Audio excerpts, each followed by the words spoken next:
Introduction.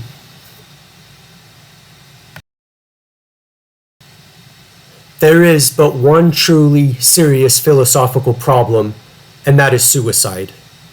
Albert Camus.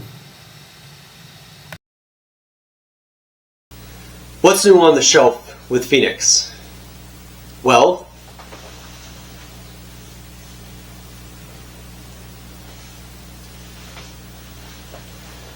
the philosophy of existentialism, which you can see I am inundated in, I am overwhelmed by, and definitely forever indebted.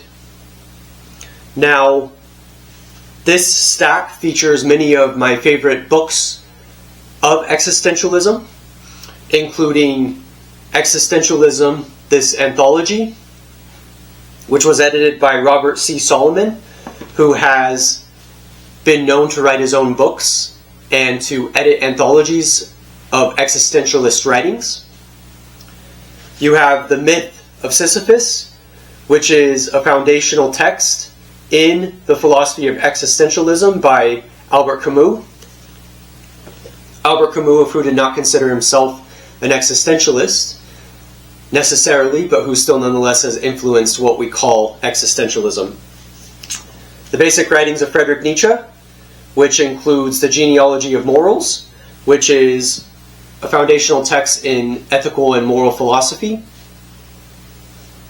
And then the writings of Soren Kierkegaard, his journals, as well as We Have Only This Life to Live, the selected essays of Jean-Paul Sartre, and Franz Kafka, The Complete Stories, which includes Metamorphosis.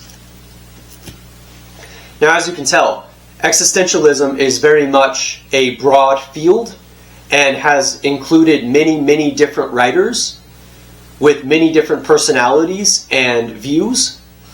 And I would say that they all had their own approach to the world and their own approach to philosophy and writing. And I think that's what makes existentialism so rich, is that it is very much full of poles. It is very much full of opposing views. And I think existentialism covers a wide range of different ideas. And this, even though it, as you can tell, very dense, heavy books, nonetheless is only a fraction. I haven't even referenced really Dostoevsky, for instance, and there are definitely a lot of writers, such as Paul Tillich, who are part of existentialism, who I don't even have here. And so I think that's what makes it amazing.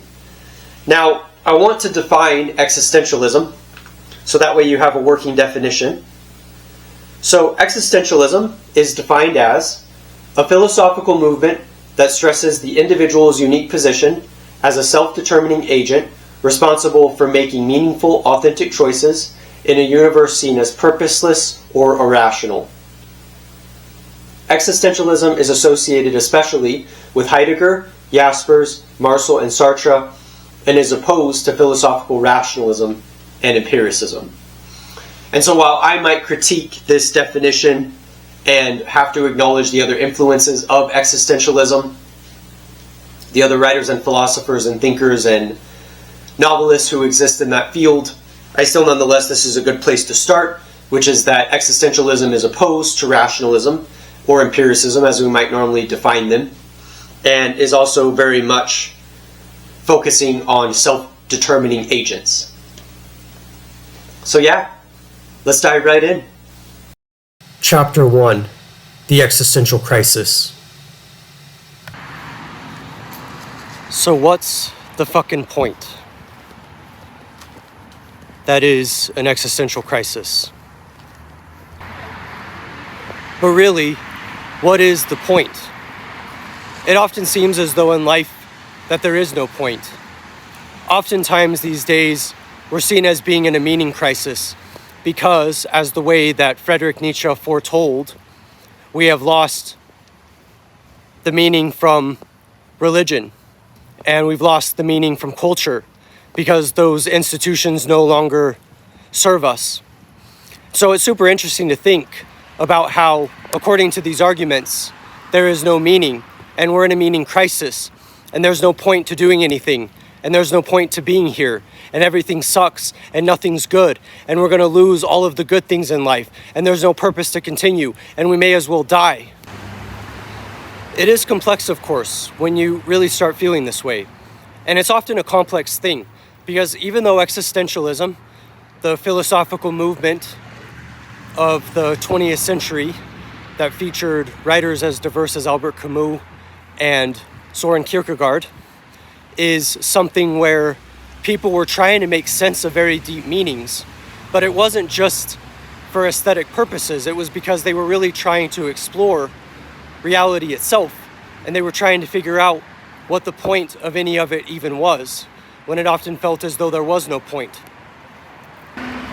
And that's part of what makes it so complex, is what do you do when the real concerns of life aren't just aesthetic or artistic or even philosophical, something to talk about at a cafe. And even though existentialism has a little bit of a rap for being something that you would banter about at a cuisine or cafe or restaurant, obviously it becomes a lot more complicated when you start really asking these questions. Now, I'll be honest, I had my own existential crisis in college because I was struggling at the time with my mental illness, and I was struggling to try to make sense of things. And this was my first time encountering the idea of existentialism, or the idea of the existential crisis, because I remember when I was asking this question, what am I doing here? What's the point of being here? Why am I even here? To the doctor who was there at the time, when I was committed to a crisis center to be able to try to deal with my mental health struggles. And that's literally what he said. It is the existential crisis. You're experiencing an existential crisis. And the implication was that other people experienced that too. And I thought that was interesting because years later I would discover the writings of people like Albert Camus or Friedrich Nietzsche or Soren Kierkegaard or Franz Kafka. And I would end up in this world where I was like, I can actually relate to these feelings of insignificance and incompetence and loneliness and alienation. And even the fact that I can't figure out what I'm doing and yet someone can relate to me. And so I thought that was really helpful to couch it in these terms because I was dealing with something very real, something that I couldn't explain, this loss of meaning. And yet I was in a situation where it was made better because at least I had a name for it, and at least I realized that I wasn't alone. At least I realized that other people had actually not only experienced these things, but written about them as well. And I think for whatever flaws there might be in existentialism, maybe people think that it's outdated or it's not interesting or the values are wrong. Whatever the reason is, I think that's one of its lasting impacts is that I think out of all of the philosophical branches and movements that I've seen, this is certainly one of the most influential to me personally. And I think it's one of the most interesting and well-founded because not only did it have a diverse range of a lot of different philosophers talking about different things, it also had the allowance for questions, for real questions that impact people, for real questions that people really have to think about and that they really wrestle with. And I thought that was super interesting because I really thought that, like, as absurd as it sounds, but of course just being a dumb college student, it was one of those things where I was like, I really feel like I'm alone in this and like no one else experiences this. And when you have all of these philosophers who have been through similar things and actually writing about it in a philosophical, logical system, I thought that was amazing. And so what do we do about this existential crisis? What do we do about the fact that people feel alone and that they feel as though their life has no meaning when we really are in this crisis of meaning? What are we supposed to do about that situation? And that's the thing, I guess, is what do you do when you're in an existential crisis, when life feels like it has no meaning? We know that this is something that a lot of people experience, whether they are philosophical or not, whether they are an existentialist or not. Even Leo Tolstoy, who dealt with his own difficulties and complexities in life and his own struggles, really struggled to make it through and had to write his book, his Confessions. And it's just super interesting to think about because it's one of those things where it's like, what do you do with that reality? what do you do with the reality that sometimes life might feel as though there's no meaning to it at all, and that there really is nothing that we can do? And I think that those are really valid questions worth asking. As a person who's definitely struggled with my own situations in life, as a person who's struggled to deal with my own emotions and the realities I face and the circumstances, I've definitely been in that moment a lot where I've had to really question things, and I've really had to struggle. I've really had to struggle to try to explain it. And a lot of the times it doesn't make sense, but I still nonetheless do my best to push through the obstacles and to try to figure out what to do. But this is what I want to figure out in life, which is why I think existentialism is so interesting, that it talks about the existential crisis, because I think this is a big piece to consider and to untangle the fact that many people experience these things. Many people experience these states of mind and experiences. And I think that that's our goal, is to try to figure out what to do. I think that's our goal, is to figure out how to get through. And so that's what I want to explore. And so that's the whole thing with writers like Franz Kafka, an existentialist writer who really just wanted to write and communicate his thoughts through stories and through symbols. And it is super interesting to think about his writing of The Metamorphosis, which is famous for being about a story about a hard worker and family man who wakes up only to be transformed into a giant bug. And this is what I would say the existential crisis is. This is what I would say the existential crisis feels like. That even though this is a fantastical scenario, it's one of those things where people do experience the bizarre nature of life, and it takes the bizarre circumstances in order to realize just how bizarre it actually is. It jars us from the reality in which we know. And that's what's super interesting about Kafka writing his stories, is it is the existential crisis that he is writing about, that even though it might take absurd dimensions, it's the situation where life is absurd and there is no meaning and we're in a crisis. It's the same thing with books like The Trial, the absurdity of someone being held on trial for not even knowing what they did, and how interesting that whole twist is. And so I think of Kafka a lot when I think of the existential crisis, because even though I discovered his writing later in life, just like Albert Camus and Friedrich Nietzsche and Soren Kierkegaard, it's one of those things where I look at it as finding it to be super interesting, that this is what it feels like to live, this absurdity, and that is the existential crisis. That is the whole realization, and that you're asking yourself, what are you even doing here? And I don't know. Chapter 2, Absurdity. The realization that life is absurd cannot be an end, but a beginning. Albert Camus. I haven't been able to figure it out why I think about Albert Camus and his writing so much. I mean, on the one hand, I think The Stranger feels very sparse to me, almost too concise, but that might also be what makes it so appealing, is that it feels so direct with capturing such terrible things. And so Albert Camus is interesting in his whole exploration of existentialism because of the way in which he thinks about life and the way in which he thinks about the experience of life. And maybe Camus was one of the most heartfelt existentialists, the most heartfelt. Maybe he was the one that had the most to say. And it's interesting to say that because I feel like Camus was very genuine, and I feel like his ideas and philosophy were born out of some of his very real suffering. And so in that way, it definitely is complex thinking about these things, because Camus really did embody his philosophy. And it's super interesting thinking about, because he wasn't able to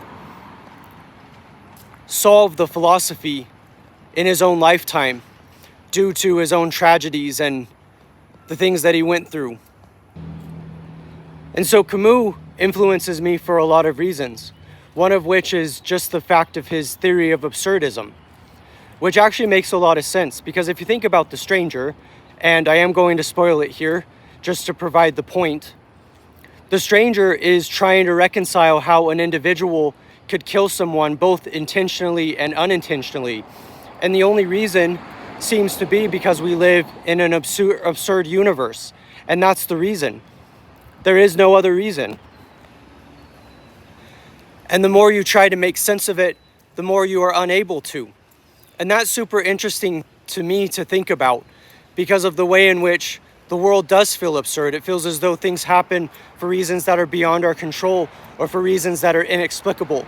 And if one of the deep points of existentialism is that you can't explain everything, and in fact, logic doesn't explain anything, and in fact, we can't understand this unfathomable universe, then of course it is absurdity. And that is definitely something that's influenced me a lot with reading Camus, is not just The Stranger, for instance, with thinking about the absurd reality in which we live in and how things don't have an explanation. But also, interestingly enough, his ideas of absurdism in his myth of Sisyphus. And so what I would say is that what makes absurdism such an interesting thing to think about, such an interesting philosophical concept, is because it makes sense. Ironically, absurdism makes sense. And just like Kafka and the trial, just like Kafka and the castle, just like Kafka and the metamorphosis, nothing makes sense except for the fact that nothing makes sense. And I think it's a super interesting thing, something that definitely defies and contradicts, but something that I think is super interesting nonetheless. Interlude. Life can definitely get very dark when looking down a dead-end alleyway, looking at the dead end that is our lives, and how intense that can be. Chapter 3. Anxiety. So absurdism is partly Albert Camus' creation, which is one possible way of looking at the world, and is also reflected in the writings of Franz Kafka, and which I've talked about, as well as Eugene Ionesco, who wrote a play called The Lesson, which is an experiment into the absurdity of knowledge itself. And absurdism is a very valid response to the intense reality of life and seeing it all as absurd. And sometimes it can lead to nihilism, nihilism of which is the annihilation of all values and all meaning, and even other types of knowledge or other types of annihilations, such as of knowledge, such as epistemological nihilism. And it's super interesting because you end up in a world where you have to respond to existence, even though you can't make sense of it. And that's why absurdism seems to be a good path to take, because you recognize that you don't really know. But as I said, it can lead to nihilism, and that can definitely be a problem.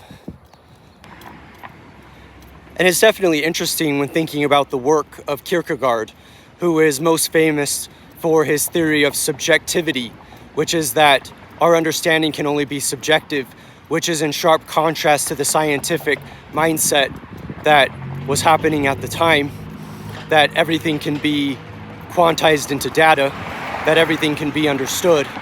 And according to Kierkegaard, the only thing you can really understand is yourself, which is interesting given that that is the truth as you could possibly understand it, and given that that is a tool of introspection, which is something that Kierkegaard was definitely very interested in doing, as he shows with his writings and journals and the various things that he wrote throughout his life. And so it's very interesting to think about anxiety as being a response to the world, but also an unexpected, though of course necessary response, which is something that I actually think about Kierkegaard in terms of the fact that he probably actually had, for lack of a better phrase, clinical anxiety, and he uses writing as a way to deal with such things, as a way to deal with the negative emotions that were constantly plaguing him due to personal losses and various things that were out of his control. And I think Kierkegaard is interesting because he captures this tension between wanting to understand, which is why he was writing so much, to wanting to just be able to survive and get by. and recognizing that you might not actually be able to know. And I think that that was one of Kierkegaard's biggest strengths, is to recognize that you can't know, to recognize that in life, we have to be the one to establish our own meaning. Kierkegaard was able to do that with his own religion and with his writings and with his studies. But sometimes we're not always as lucky. And so that's why I think an existentialist anxiety, or the anxiety that comes from reality itself, is something that can't be avoided and something that a lot of people feel. And we could cite Jean-Paul Sartre here, where Sartre was very much focused on this idea that we have to be the one to establish our own project and decide our own meaning. And that seems to be one of the forerunning pieces of existentialism, which is the idea that we have to be the one to decide what the meaning is. We have to be the ones to establish the meaning for ourselves. And I think that's super interesting, because things might feel super dark and they might feel so meaningless and nihilistic. But it seems to me that we nonetheless have to do our best to get through and to be able to establish the meaning. Now, of course, such a view does go against the scientific approach, which is very much data-driven and particular and even atomized to the point to where it can seemingly explain everything. At least that's one of the presuppositions. But it is really interesting that existentialism, in a very creative way, actually goes against the common tendency of science at the time, and makes it to where it's obviously much more complicated, which is why Kierkegaard is so interesting, because he writes his own system even while also acknowledging that his system is not going to be perfect. And so I think it's interesting that Kierkegaard used writing and his philosophical ideas as a way to explore these very real topics, and using it as a tool for introspection and self-reflection, and making it to where he was able to really think about these things and be able to make sense of life in the best way that he could.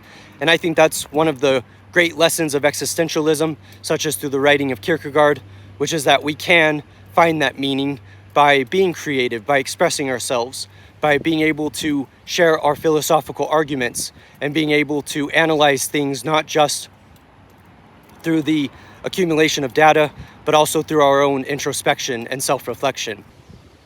And that's the thing that I want to be honest about, is that I struggle with my own sense of existential anxiety, which I might have my own clinical experience of anxiety, which requires medication in some cases.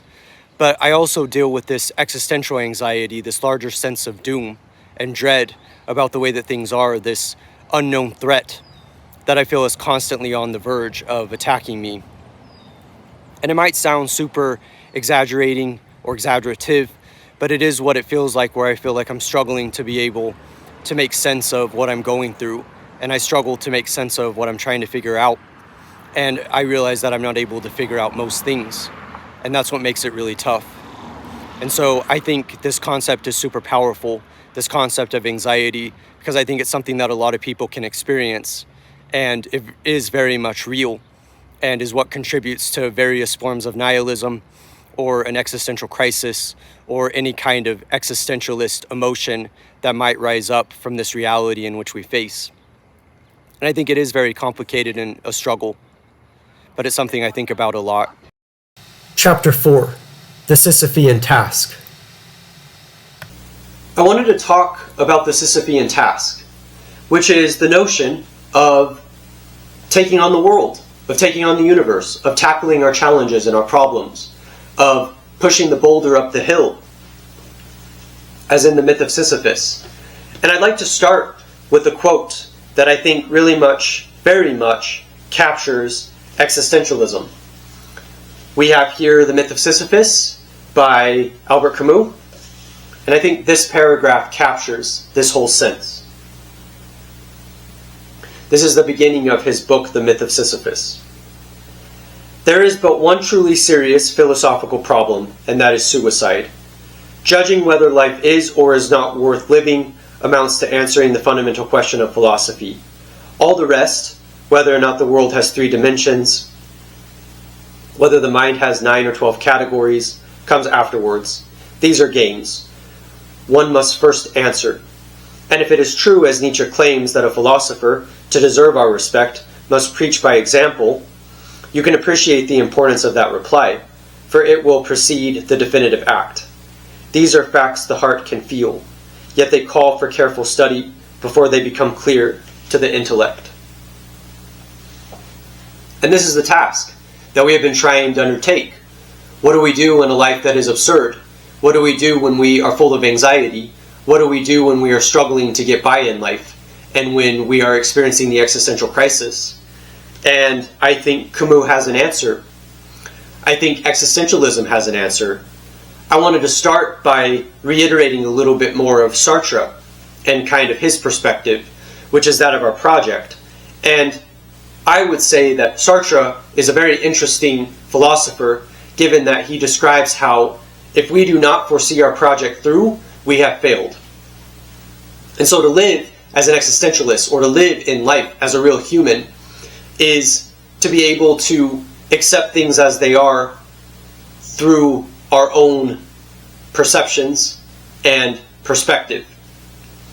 And that means that we actually begin this process of creation, where we make the world what we want it to be, where we project our project, so to speak, where we take on this Sisyphean task to be able to develop our project.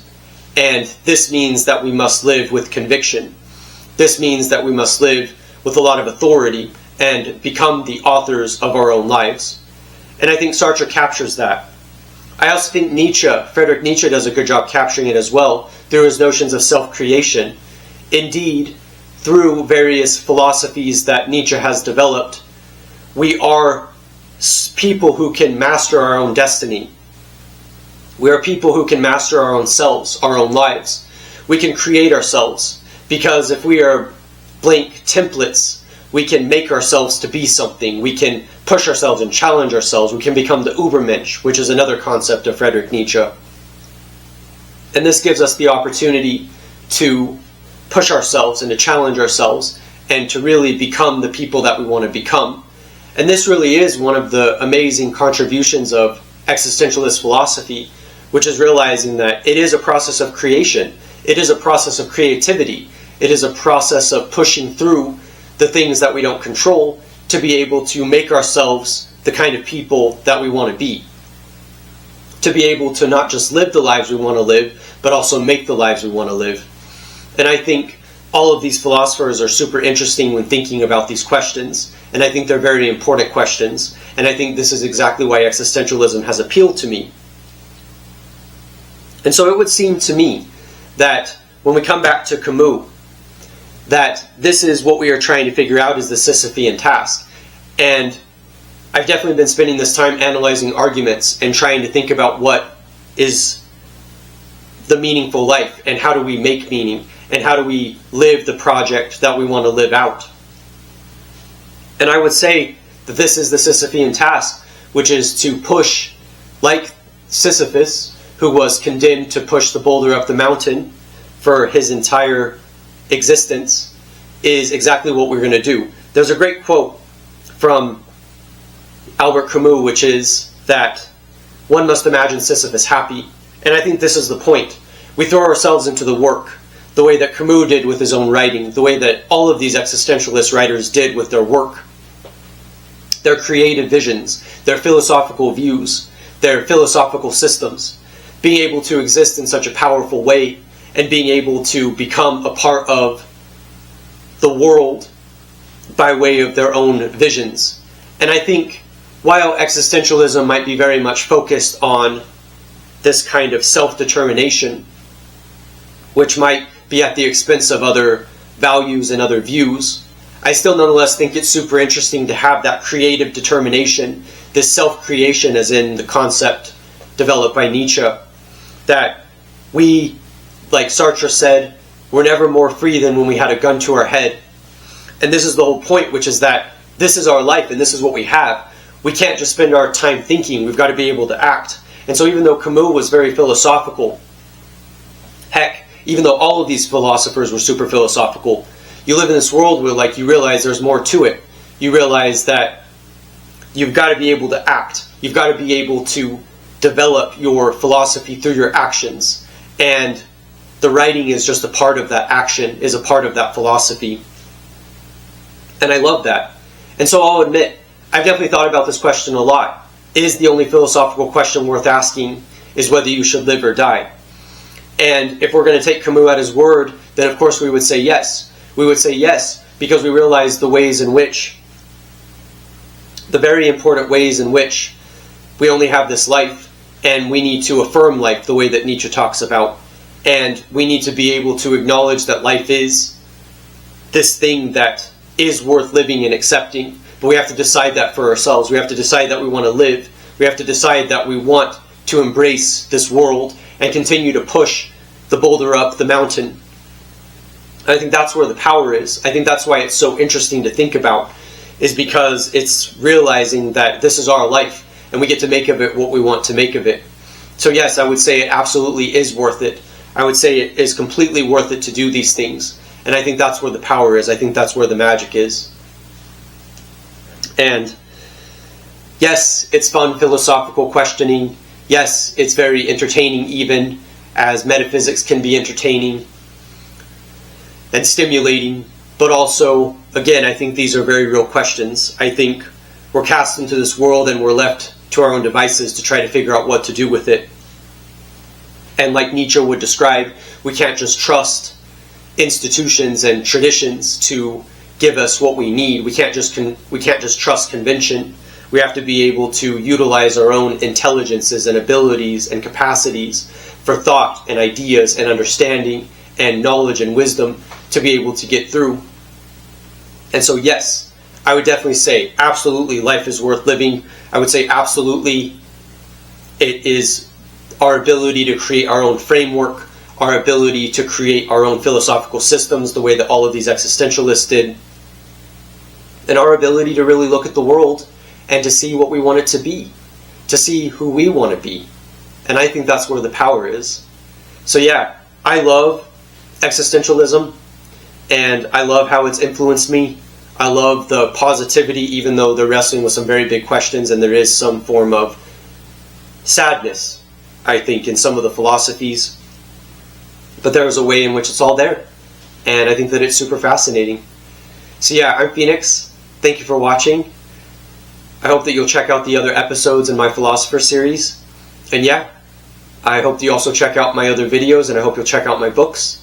Thank you for watching. I appreciate it, and I will see you next time.